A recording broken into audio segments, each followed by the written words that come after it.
బాబాసాహెబ్ అంబేద్కర్ గారి ద్వారా ప్రవేశపెట్టబడిన రాజ్యాంగము.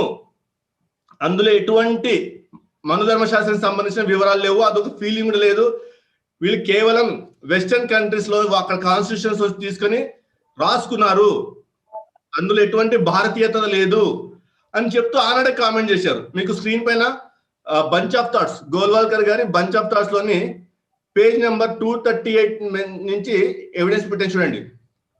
It has absolutely nothing which can be called our own.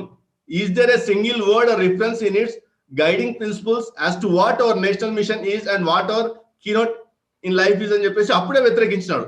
వ్యతిరేకించడమే కాదు, స్పష్టంగా ఎప్పుడైతే the constitution assembly of India finalize the constitution of India November 26, 1949, RSS ఎంత మాత్రం సంతోషంగా లేదండి.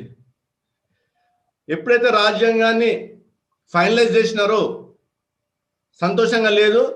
వారి ఆధ్వర్యంలో నడపబడుతున్న ఆర్గనైజర్ పత్రికలో November 30, 1949 ఈ విధంగా రాశారు. But in our constitution there is no mention of the unique constitutional development in ancient Bharat. Manu laws were written long before.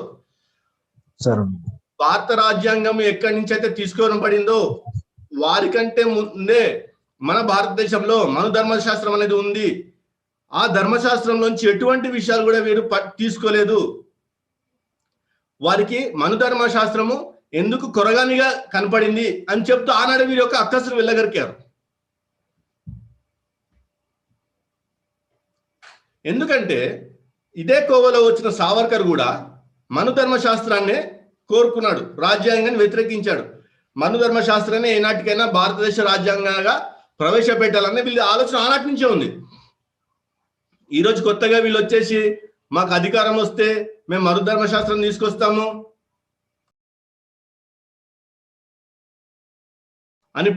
అని పలుకుతున్న బింకప్ మాటలన్నీ వీళ్ళు పలుకుతున్నాయి కాదు, వీళ్ళ వెనకాల ఉన్న బ్రాహ్మణవాదులు పలికిస్తున్న మాటలు ఇవి. బ్రాహ్మణవాదుల చేతుల్లో అమరప్రసాద్ గారే కానివ్వండి, లలిత్ కుమార్ గారే కానివ్వండి, పావులు అంతే. వీళ్ళు మెయిన్ క్యారెక్టర్స్ కాదండి, వీళ్ళన్నీ డమ్మీ క్యారెక్టర్సే. వీళ్ళు వెనకాల ఉండి నడిపిస్తున్న బ్రాహ్మణవాదులు ఎవరైతే ఉన్నారో ఆ పెద్దలు ఆర్ఎస్ఎస్ స్థాపించిన నాటి నుండి నేటి వరకు కూడా అదే ఆలోచనతో ఉన్నారు. ఎందుకంటే ఆర్ఎస్ఎస్ అనేది ఒక బ్రాహ్మణవాదుల సంస్థ, బ్రాహ్మణుల సంస్థ, మరాఠీ బ్రాహ్మణుల సంస్థ, పేష్వా బ్రాహ్మణుల సంస్థ. అది వాళ్ళు ఏంటంటే ఎంతసేపు తమ అధికారాన్ని కాపాడుకోవటానికి, వర్ణ వ్యవస్థల్లో తమకున్న స్థానాన్ని పదిలపరచుకోవటానికి ప్రజలను తప్పుదో పట్టిస్తూ అదే భారతీయత, ఆ వర్ణ వ్యవస్థనే భారతీయత అని నమ్మబలుకుతూ ప్రజలను మోసం చేస్తూ ఇలాంటి వారిని పావులుగా ఉపయోగించుకొని మనుస్మృతే మంచిది, మనది మనుస్మృతి, మనం ఇప్పుడున్న ప్రస్తుత రాజ్యాంగంలో మనుస్మృతికి సంబంధించిన విషయాలు ఏవీ లేవు, అవి బయటి దేశాల నుంచి తీసుకున్న రాజ్యాంగంలోంచి పెట్టబడినని మిస్గైడ్ చేస్తూ మనుస్మృతిగా ప్రాధాన్యత తీసుకొస్తున్నారు. ఈ మధ్య వారు లైన్ గా ఒక 4 రోజులు మనుస్మృతి బాగుంది, మనుస్మృతి మంచిది, మనుస్మృతి అది ఇది అన్నారు. మళ్ళీ అసలు ఈ యుగానికి సంబంధించింది కాదు మనుస్మృతి. ఇప్పుడు మనుస్మృతిని ఎవరో పాటిస్తున్నారు, ఎవరు పాటించట్లేదు, క్రైస్తవులు ఎందుకు మనుస్మృతిని చూపించి అడ్జస్ట్ వాళ్ళే చెప్పటం విన్నాం. మళ్ళీ ఇప్పుడు ఆడియో క్లిప్ లో వాళ్ళే చెప్తున్నారు మేము అధికారంలోకి వస్తే మనుస్మృతిని రాజ్యాంగం స్థానంలో ప్రవేశపెడతామని చెప్పేసి. సో వీరి కుయుక్తి అంతా ఎక్కడి నుంచి ఉంది, వీరి వెనక నుండి నడిపిస్తున్నారు ఎవరంటే ఎవరో కాదండి, ఆర్ఎస్ఎస్ బ్రాహ్మణులు, ఆర్ఎస్ఎస్ ఉన్న బ్రాహ్మణ పెద్దలే. ఎందుకంటే సావర్కర్ స్పష్టంగా మనుస్మృతిని వేదాలతో సమానంగా పొగిడినాడు. Manusmriti is the scripture which is most worshipable after Vedas for our Hindu nation and which from ancient times has become the basis of our culture, customs, thought and practice.